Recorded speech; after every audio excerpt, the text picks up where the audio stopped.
మిత్రులారా, ఈ ఆపరేషన్ కగారు మీద పౌర హక్కుల సంఘం ఈ ఆపరేషన్ కగారును వ్యతిరేకించాలని, దానికి వ్యతిరేకంగా ప్రజా ఉద్యమాన్ని నిర్మించాలని పౌర హక్కుల సంఘం ఈరోజు ఈ సమావేశాన్ని ఏర్పాటు చేసింది. ఈ ఆపరేషన్ కగారు ఇది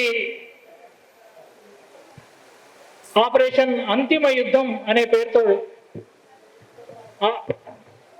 అంతిమ యుద్ధం అనే అర్థం వచ్చేలా ఆపరేషన్ కగార్ అని పేరు పెట్టారు. దీంతో మేము మావోయిస్టు ఉద్యమాన్ని తుడిచిపెట్టేస్తాము, 2024 అసలు లోక్సభ ఎన్నికలే మావోయిస్టు రహిత భారత్లో జరుపుతామని అమిత్ షా చాలా కాలం నుంచి ప్రకటిస్తూ వచ్చాడు.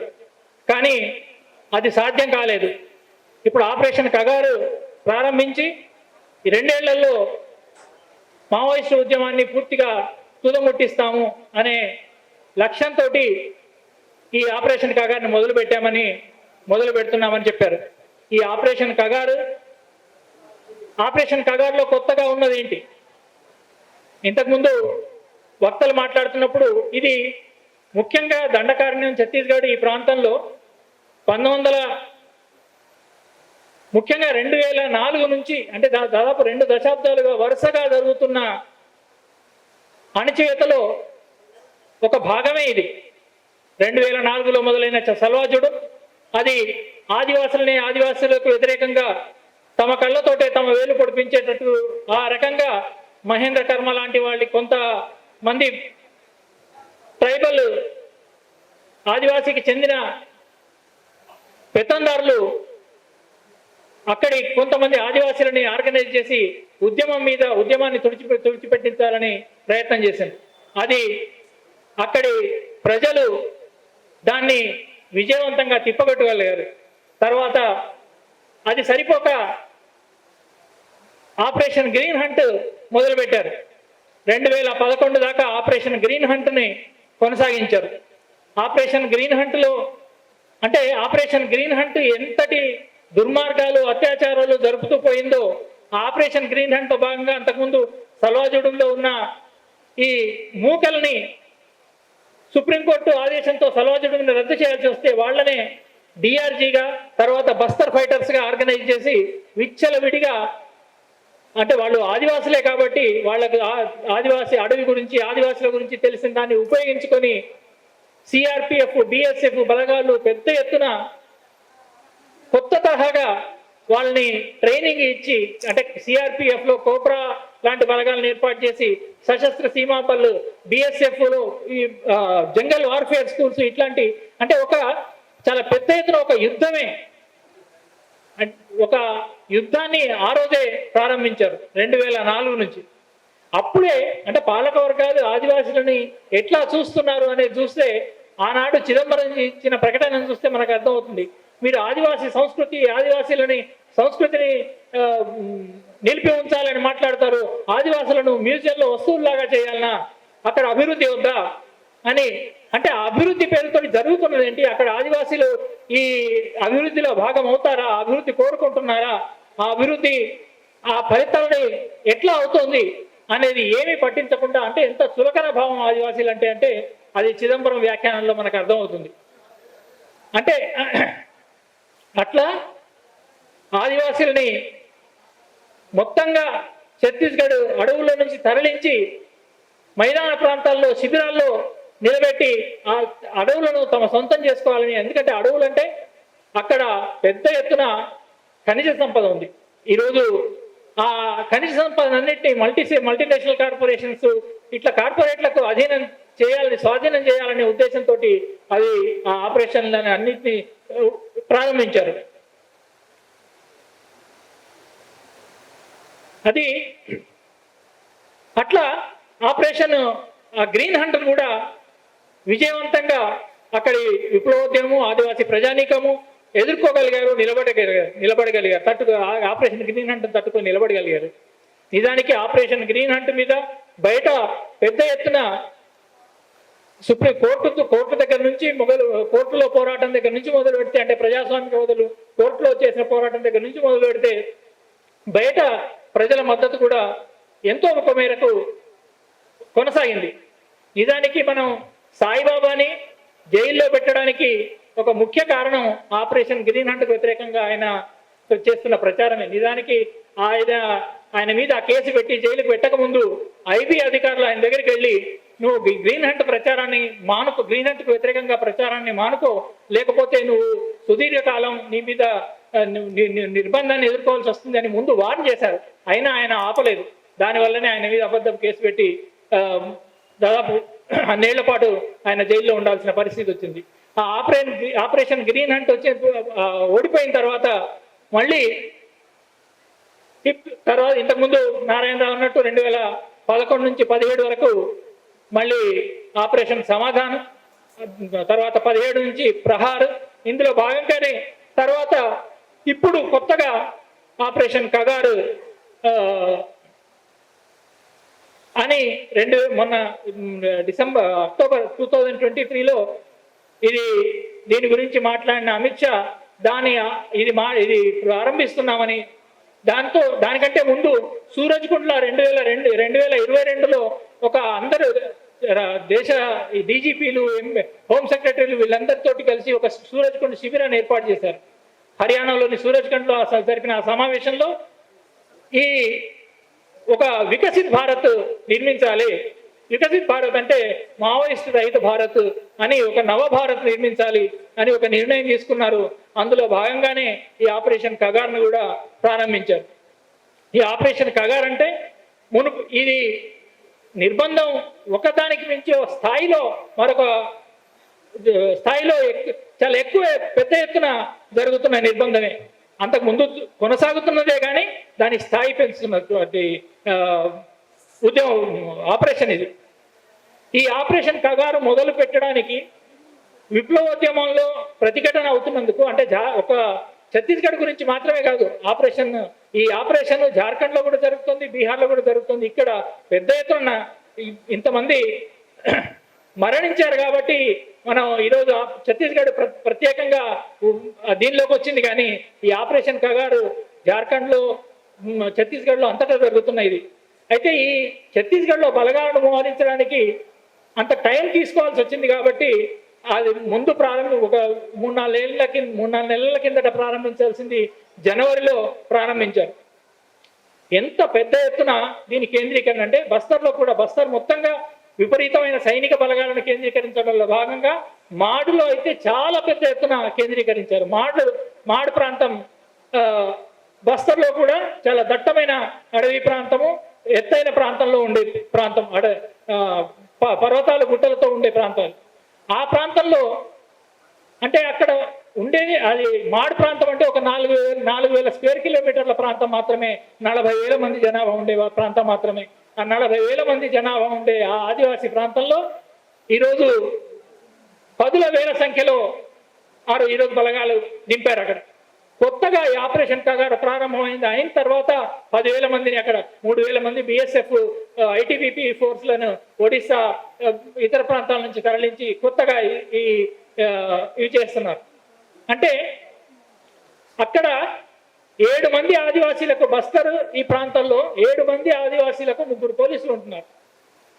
300 దాకా పోలీసు క్యాంపులు కొత్తగా ఈ కొద్ది నెలల కాలంలోనే 95 క్యాంపులు అక్కడ ఏర్పాటు చేశారు. అంటే ఈ ప్రపంచంలో అతి ఎక్కువగా సైనిక కేంద్రీకరణ ఉన్న ప్రాంతం ఈరోజు బస్తర్ ప్రాంతం. ఈ బస్తర్ ప్రాంతంలో ఈ సైనిక కేంద్రీకరణ కాకుండా ఇంతకుముందు ఈ ఆపరేషన్లు కాకుండా జార్ఖండ్లో ఆపరేషన్ సరెండా అని, ఆపరేషన్ సరెండా 1 అని, 2 అని, ఆపరేషన్ అనకొండ అని, ఇట్లా టైం టు టైం ఇంకా కొన్ని ఆపరేషన్లు చేపడుతూ ఇట్లా అంటే ఈరోజు మనం ప్రపంచంలో అతి ఎక్కువగా సైనిక కేంద్రీకరణ ఉన్న ప్రాంతంగా బస్తర్. ఇది 2010లోనే గౌతమ్ నవల్కర్ రాశాడు.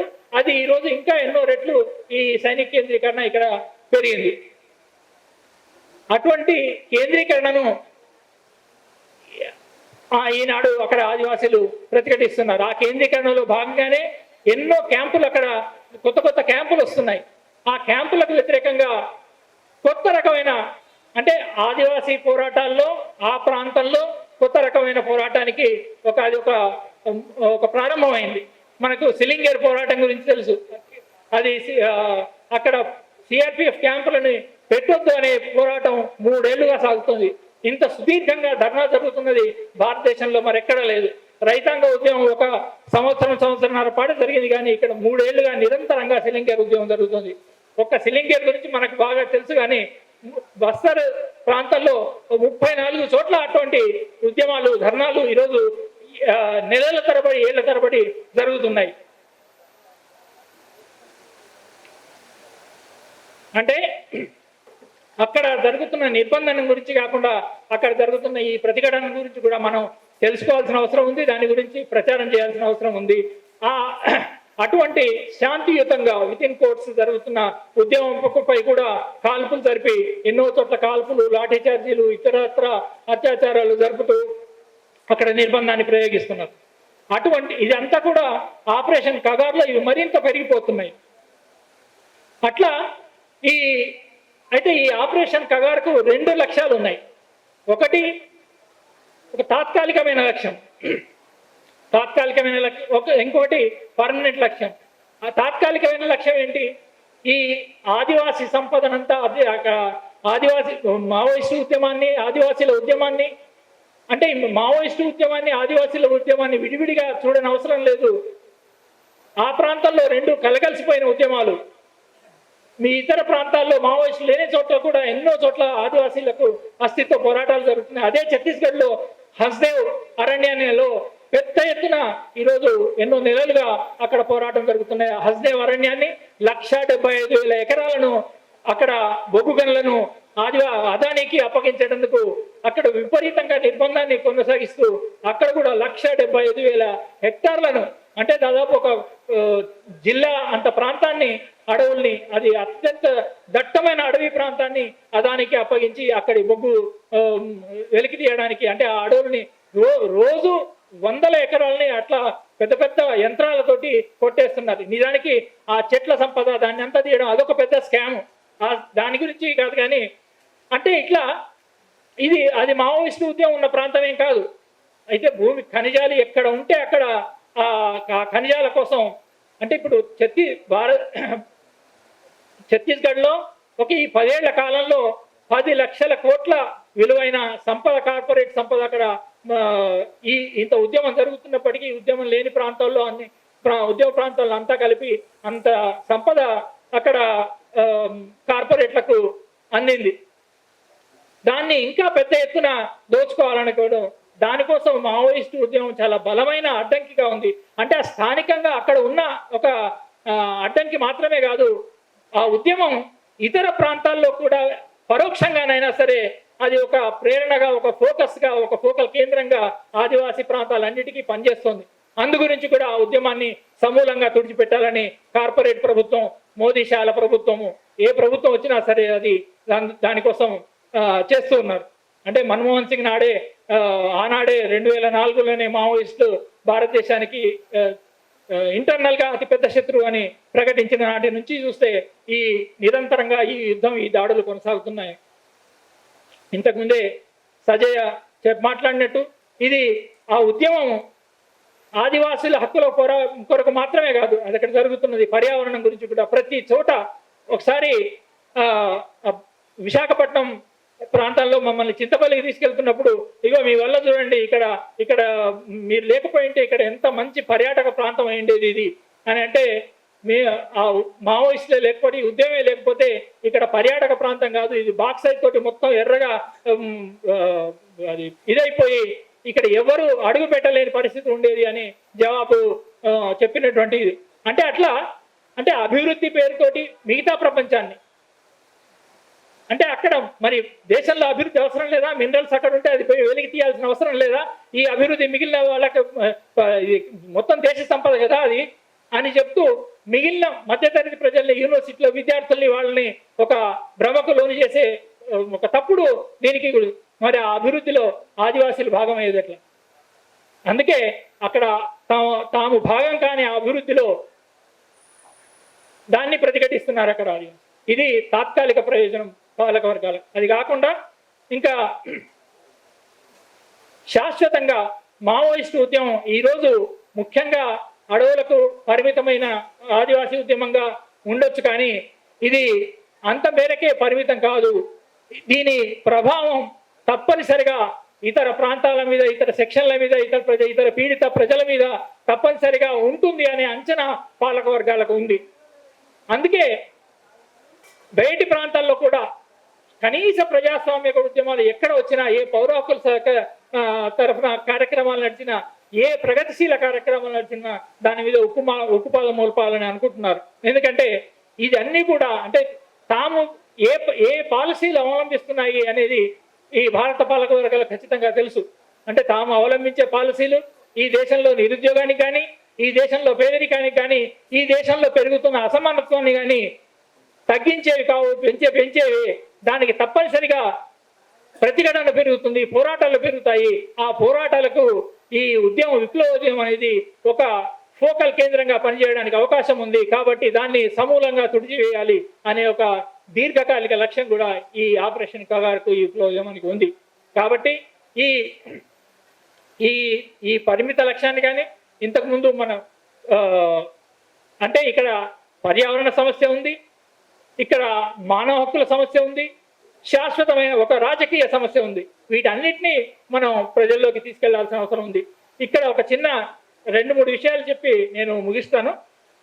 ఇక్కడ ఇజ్రాయిల్లో ఈరోజు జరుగుతున్న యుద్ధం కాదు, అది పాలస్తీనా మీద జరుగుతున్న దాడులు, దానికి మన భారత ప్రభుత్వానికి సంబంధం. అదాని తయారు చేసిన డ్రోన్లు ఈరోజు ఇజ్రాయిల్ వాడుతున్నది అనేది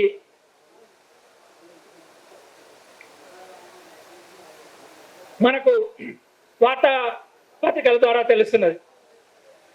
at the same time Israel తయారు చేసిన ఇంకా ఆధునికమైన డ్రోన్లను కూడా ఇక్కడ బస్తర్లో ఉపయోగిస్తున్నారు. సర్వేలెన్స్కు మాత్రమే ఒకప్పుడు ఉపయోగించారు, కానీ డ్రోన్లతోటి బాంబు దాడులు చేయడానికి కూడా ఉపయోగిస్తున్నారు.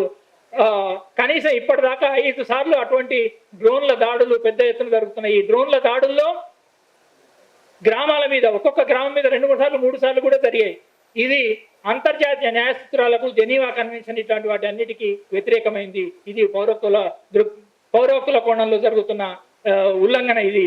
అంతేకాకుండా ఈ చనిపోయిన 120 మందిలో కూడా ఎంతో మంది సగానికి పైగా నిరాయుధులుగా లేదా గాయపడి పట్టుబడిన వాళ్ళని టార్చర్ చేసి లేదా అట్లాగే చంపేసిన వాళ్ళు అని అక్కడి ప్రకటనలు ఎన్నో వచ్చాయి. అట్లా ఈ ఉల్లంఘనల్ని ఇవన్నీ కూడా అంటే ఎవరైనా పట్టుబడితే సాయుధంగా ఉన్న వాళ్ళైనా సరే, వాళ్ళు గాయపడి పట్టుబడితే వాళ్ళని కోర్టులో ప్రవేశపెట్టాలి వాళ్ళని అనేది ఒక ప్రిజనర్ ఆఫ్ వార్ అని అట్లా అనుకున్నా కూడా, యుద్ధబందీ అనుకున్నా కూడా వాళ్ళకి హాని తలపెట్టకుండా కోర్టులో ప్రవేశపెట్టాలని ఉన్న ఆ నీతిని, ఆ జెనీవా కన్వెన్షన్, వీటన్నిటిని కూడా భారత ప్రభుత్వం ఉల్లంఘిస్తున్నది. డ్రోన్ ద్వారా తాను దాడులు చేస్తున్నానని ప్రకటించడం లేదు. ఎందుకంటే అట్లా ప్రకటిస్తే అది అంతర్జాతీయ న్యాయ సూత్రాలకు భిన్నమైనది. అప్పుడు కొత్త యుద్ధ నియమాలను ఇచ్చేయాల్సి ఉంటుంది. అందువల్ల ఆ పౌర హక్కుల కోణాన్ని కూడా మనం ప్రజల ముందుకు తీసుకెళ్ళాలి, పర్యావరణానికి సంబంధించినవి తీసుకెళ్ళాలి, రాజకీయ దృక్పథానికి సంబంధించాలి. దాంతో పాటు అక్కడ జరుగుతున్న ప్రతిఘటనను కూడా ఈరోజు హస్దేవ్ అరణ్యం నుంచి మొదలు పెడితే బస్తర్ దాకా ఆదివాసీ ప్రజలు చేస్తున్న ప్రతిఘటనను, శాంతియుత ప్రతిఘటనలు, సాయుధ ప్రతిఘటన సంగతి ప్రచారం అందరూ చేసినా చేయకపోయినా అక్కడ వేల కొద్ది ధర్నాలు రిటర్న్ చేస్తున్నది. ఇదన్నీ ఈ రకమైన కొత్త ప్రతిఘటనలు అన్నింటినీ కూడా దానికి పర్యావరణానికి ఉన్న సంబంధము, దానికి ఇది ఆదివాసుల యుద్ధం మాత్రమే కాదు, ఇది భారత ప్రజలందరిది. ఆ సంపద, అక్కడ ఉన్న సంపద, వెలికి తీసిన సంపదను ఈ పాలకవర్గాలు ఏం చేస్తున్నాయి? ఉదాహరణకి గాలి జనార్దన్ రెడ్డి ఏం చేశారో తెలుసు మనకు. మిలియన్ల టన్నుల ఇనుప ఖనిజాన్ని చైనాకు ఎక్స్పోర్ట్ చేశాడు. ఇక్కడ ఏమన్నా ఖనిజాలు, కర్ణాటకలో ఏమన్నా స్టీల్ ఇండస్ట్రీస్ పెట్టి ఇక్కడి దీనికి అభివృద్ధికి ఏమన్నా తోడ్పడ్డా? లేదు. అట్లాగే ఈ ఖనిజాలన్నిటి కూడా ఇప్పుడు టెస్లా వచ్చి ఇక్కడ ఎలక్ట్రికల్ కార్లు తయారు చేయాలని భారతదేశంలో పెద్ద ఎత్తున తయారు చేయాలని చూస్తున్నాడు. దీనికోసం లిథియం ఛత్తీస్గఢ్లో ఉంది, ఆ లిథియం కాశ్మీర్లో ఉంది. 370 ఆర్టికల్ తీసేసిన తర్వాత కాశ్మీర్లోని లిథియాన్ని తీసుకోవడం టెస్లా దీనికి చాలా సులభతరం అవుతుంది. అందుకోసం టెస్లా ఇప్పుడు ఎలక్ట్రికల్ కార్ల కోసం భారతదేశంతో ఒప్పందాల కోసం వస్తున్నాడు. అంటే ఈ సంపదని మరి ఆదివాసులని ఏం చేసిన ఆ సంపదని భారత ప్రజలకు కూడా వినియోగించడం లేదు, భారత కార్పొరేట్ల కోసం అది ఉపయోగిస్తున్నారు. ఇది కూడా మనం అంటే ఈ అభివృద్ధి పేరు మీద జరుగుతున్నది భారత ప్రజల కోసం కాదు, కార్పొరేట్ల లాభాల కోసం అనేది కూడా మన ప్రజలకు తీసుకెళ్ళాలి. ఇది ఈ రోజు జరుగుతున్న ఈ ఆపరేషన్ కగారు పేరుతో జరుగుతున్న యుద్ధం ఆదివాసీల పైన మాత్రమే కాదు, ఇది భారత ప్రజానీకపు అందరి ప్రయోజనాల గురించి జరుగుతున్న యుద్ధము మీద జరుగుతున్న యుద్ధం అనేది కూడా మనం తీసుకుపోగలగాలి అని. అయితే ఒక్కటి మనం కొన్నిసార్లు ఈ దాడులతోటి వీటితోటి ఇంత అంటే మాడులోకి చొచ్చుకుపోగలిగారా అనే రకమైన ఒక అంటే విప్లవోద్యమిక ఆఖరి లాస్ట్ బాస్టియన్ అనే రకమైన ప్రచారం, కానీ అది కాదు. అంటే మాడు ప్రాంతాన్ని ఎప్పుడు విప్లవోద్యమం విముక్తి ప్రాంతమనో ఇక్కడికి ప్రభుత్వం అడుగు పెట్టలేదనో విప్లవోద్యమం ఎన్నడూ ప్రకటించలేదు. అది పత్రికలు చేసే ప్రచారం. అది చాలా సుదూర ప్రాంతము, నిజంగా అక్కడ బలం ఉన్న ఉద్యమం ఉన్న ప్రాంతము, ప్రతిఘటన ఉన్న ప్రాంతమే. కానీ అంటే ఒక రకంగా అట్లా చెప్పి ప్రజల్ని ఇంకొంచెం డిమోరలైజ్ చేయడం కోసం చేసే ప్రచారం, అటువంటి ప్రచారానికి దీని జరుగుతున్న దాన్ని తప్పనిసరిగా ఇచ్చేయాలి. కానీ అటువంటి డిమోరలైజ్ చేసే ప్రచారాన్ని నమ్మాల్సిన అవసరం కూడా లేదు. ఆ ప్రతిఘటనను కూడా మనం పరిగణలోకి తీసుకున్నప్పుడే మనం ప్రజలకు ఒక విశ్వాసాన్ని అందించగలుగుతాం. అది కూడా మనం దృష్టిలో పెట్టుకోవాలి.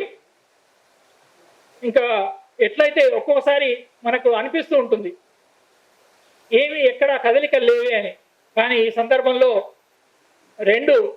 మనం మొన్నటిదాకా పాలస్తీనా గురించి ప్రపంచంలో ఎక్కడా కదలడం లేదనుకుంటే అదే అమెరికాలో యూనివర్సిటీల్లో వేలాది 10,000 మంది ప్రతి యూనివర్సిటీలో ఎట్లా కదులుతున్నారు, ఈ యూరోప్ దేశాలన్నిట్లలో ఎట్లాగైతే లక్షలాది మందిగా కదులుతున్నారో అది కదలడానికి మనం తయారీ మాత్రం మనం చేస్తూనే ఉండాలి. అదంటే స్పాంటేనియస్గా కదులుతుండొచ్చు ఒక్కోసారి, దానికి మాత్రం మనం దానికోసం తయారీ మనం నిరంతరం చెబుతూ ఉన్నప్పుడు ఆ కదలికలు. ఇంకొకటి దీనికి విప్లవోద్యమం ఆపరేషన్ కగారుకు వ్యతిరేకంగా సంఘీభావ ఉద్యమం నిర్మించడం అంటే మనం దానికి వ్యతిరేకంగా మాట్లాడడం మాత్రమే కాదు, ఇక్కడ ప్రజా పోరాటాలు నిర్మించగలిగినప్పుడు అది నిజమైన సంఘీభావం అవుతుంది. అది వివిధ రకాల రైతాంగ ఉద్యమం కానీ, కార్మిక ఉద్యమం కానీ, విద్యార్థి ఉద్యమం కానీ, ఉపాధ్యాయుల ఉద్యమం కానీ, ఇతర ఉద్యమాలు నిర్మించినప్పుడు అది కూడా నిజమైన సంఘీభావంగా అక్కడికి నిలుస్తుందని చెబుతూ తప్పనిసరిగా అటువంటి దీని ద్వారా ఆపరేషన్ కగారును ఓడిద్దామని